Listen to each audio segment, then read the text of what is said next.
we gotta talk about this. We have got to talk. We just before anything, we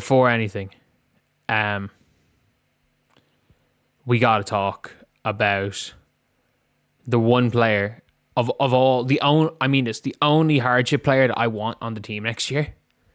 KK Timpson. And you might be saying, what about Ari? I love Ari McDonald. I just don't think she plays well enough with Caitlin. I don't think she plays well with Caitlin Clark. And if we want Caitlin to play 35 minutes a game, or even 32 minutes a game, then Ari McDonald isn't going to come to play 8 minutes a game sitting on a bench.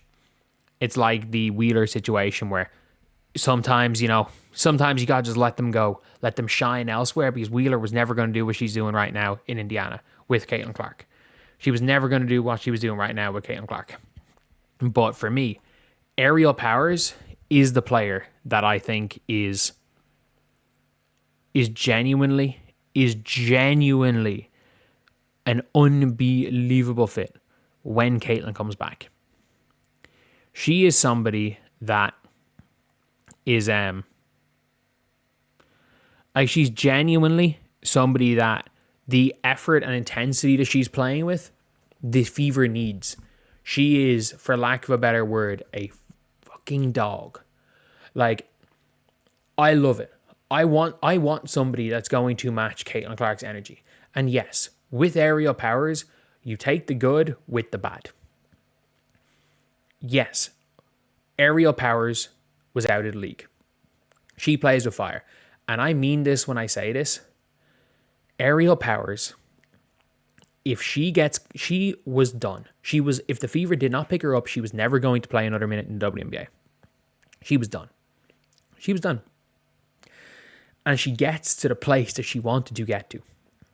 She gets to the place where her name gets out there, where her vlogging stuff starts doing well. She gets to the place where Sophie Cunningham has 100,000 views on a podcast. She gets to the place where she is going to be the biggest name. And she is a feisty, hard player, tough player, spark plug, will get screaming her opponent's face. It is absolutely the perfect player that to have in your 9th, 10th, 11th player role. Because when you've got Ariel Powers, when you've got Lexi, who is a fucking dog as well, Sophie Cunningham, when you get those type of players, that is the level of intensity. That is the intensity you need to play with when you are playing with Caitlin Clark. When you've got players, someone in my comment section just said Paris is an infectious positive demeanor. Yeah, it can be an infectious negative demeanor as well. And if things are going well for Ariel Powers, she's, again, brilliant to have. If things are going badly for Ariel Powers, she's bad. But I always said this when we signed Ariel Powers, you're getting one of two things. You are either getting a player who is fighting to keep their career alive in the W, or you're getting a player who just wants to cash a check and is already checked out. I said you were getting one of those two things with Ariel Powers when they signed her, and you got the former. You're getting a player that is fighting for a career. And Ariel Powers is a ticking time bomb. Yeah, probably is. I don't care. I actually don't care. Because she might be a ticking time bomb. You can cut her. Don't sign her to a protected contract. Sign her on a 1-year vet minimum. Because Ariel Powers will sign a 1-year vet minimum. She will sign a 1-year vet minimum. The reason why she'll sign a 1-year vet minimum, she will make $100,000 in off-the-court stuff for the Indiana Fever, if not more. She will make way more with the Fever than any other team because of all the stuff she does outside. Ariel Powers is a big name. She knows what she's doing.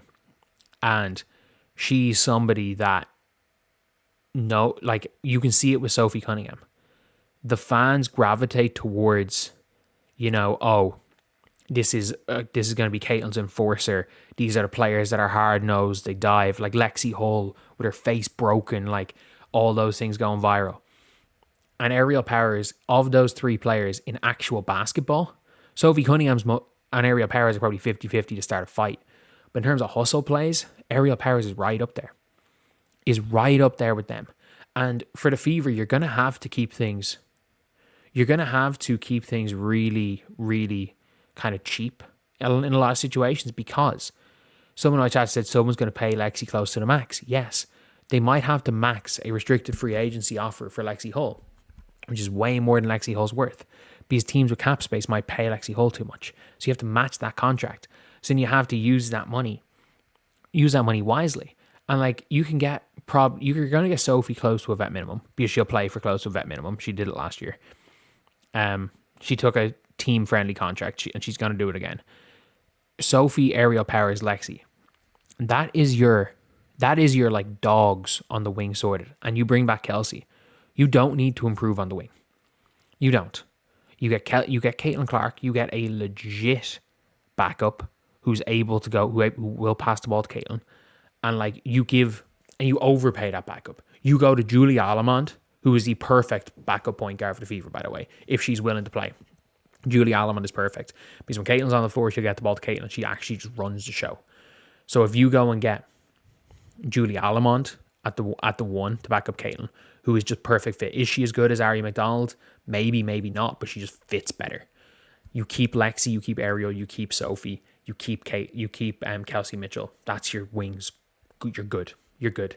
And then you've got max money to throw at Alana Smith or an Azare Stevens. You throw max money at Alana Smith.